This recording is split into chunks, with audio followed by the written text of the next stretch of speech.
If you've been in a relationship for longer than like 2 weeks, there's a high likelihood that maybe you or your partner have overreacted at some point. Now, all of us have our moments, but for some couples, overreactions are not a rare once in a quarter kind of thing, but they're a regular part of the relationship.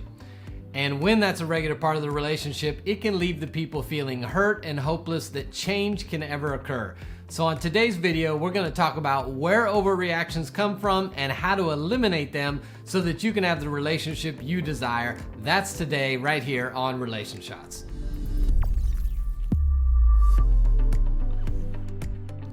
Welcome to Relation Shots. My name's Eric Wooten. If this is your first time stopping by, welcome to the place to get practical relationship advice that actually works in your relationship. If you haven't done so already, go ahead and click the subscribe button and the bell notification so you don't miss upcoming videos.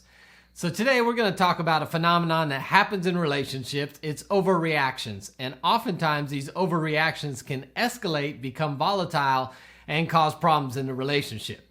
So today I want to talk a little bit about where they come from, how to eliminate them, and simply put, an overreaction is just an emotional response, think hurt, anger, fear, grief, that is greater than normal based on the given circumstances. So for example, if you're hiking and a bear comes running out of the woods, screaming and crying would not be an overreaction. But if you're screaming and crying when you stumble up this curb on the way to work and spill your Starbucks, that's an overreaction. The problem with overreactions is that objectively looking at them, it's clear. The person is giving a greater than normal response. But for the person overreacting, their emotions are telling them that this is a perfectly consistent response based on the circumstances they're dealing with. So it becomes tough to convince the other person that this is an overreaction. Now, I don't have time in this video to talk about all the sources and everything that feeds into the overreaction, but just know that people's overreactions generally come out of past pain and hurt that has never been resolved. So what they need is a loving environment. They need healing. They may need forgiveness. They may need to grieve a situation in order to get to a place where overreactions are less. But what I want to talk about today are some things you can do, some solutions or some thoughts around dealing with a spouse or partner who is overreacting. That's what we're going to cover today. Thought number one is put yourself in their shoes. See, a tendency when another person is overreacting is for you to look at the situation and focus on the fact that you would never react the way they're reacting based on this circumstance. And when you do that, you're going to put them in the I think they might be crazy category. So what you need to do is think about a time in your life, not this situation necessarily, but a time when maybe hurt or fear in your life made you feel a little bit out of control. That will help you empathize a little better. And when you do, you can begin to try to understand how they're feeling and what's going on, even though you wouldn't react in this particular situation. It helps you understand maybe what's going on inside them. So put yourself in their shoes. Thought number two is do not attack the irrationality. Listen, you will never be able to out-argue or to talk somebody out of their feelings ever. You cannot convince them that what they're feeling, they really shouldn't be feeling. That's only going to elevate the situation. So what you need to do is you need to try to meet them where they're at. Bring the situation down, talk softly, be warm towards them, create a safe environment where they can breathe a little bit and begin to talk about what's going on.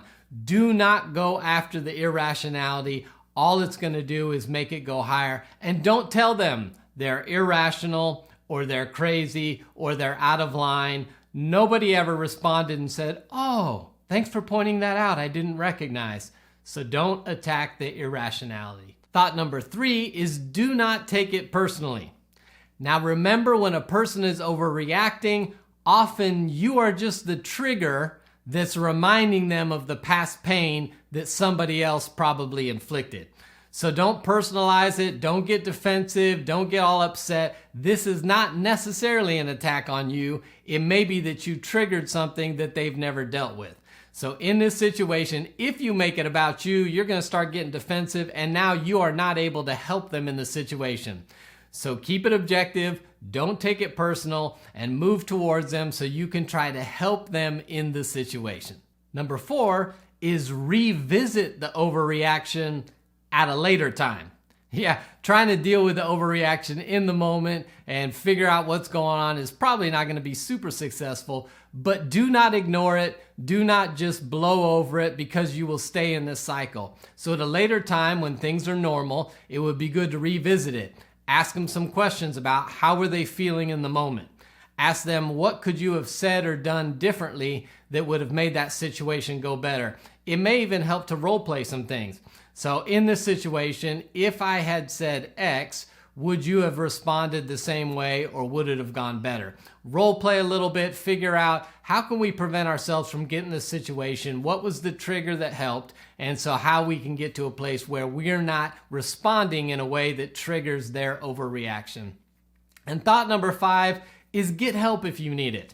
Listen, there's no shame in reaching out to help. There will always be situations in every relationship where the two of you cannot resolve it yourself. You may need outside help. And as I mentioned earlier, most of the time overreactions are coming out of a place of pain, hurt, and woundedness from years ago that have never been dealt with and has not been resolved. So you may need some outside help, maybe even a professional counselor or a mentor couple, to help the person walk through what is causing this pain, to find some healing in that situation. So don't try to do this alone. Get help if you need help for the situation. So that's just 5 thoughts on how you can help a person who may be overreacting and either eliminate or minimize the overreactions in your relationship. I'm looking forward to hearing your thoughts on this in the comment section below. Let me know some other thoughts you have on how you've handled overreaction. And if this video is helpful, think about sharing it with one of your friends who overreacts so that it can help them as well. I look forward to seeing you next time right here on Relation Shots.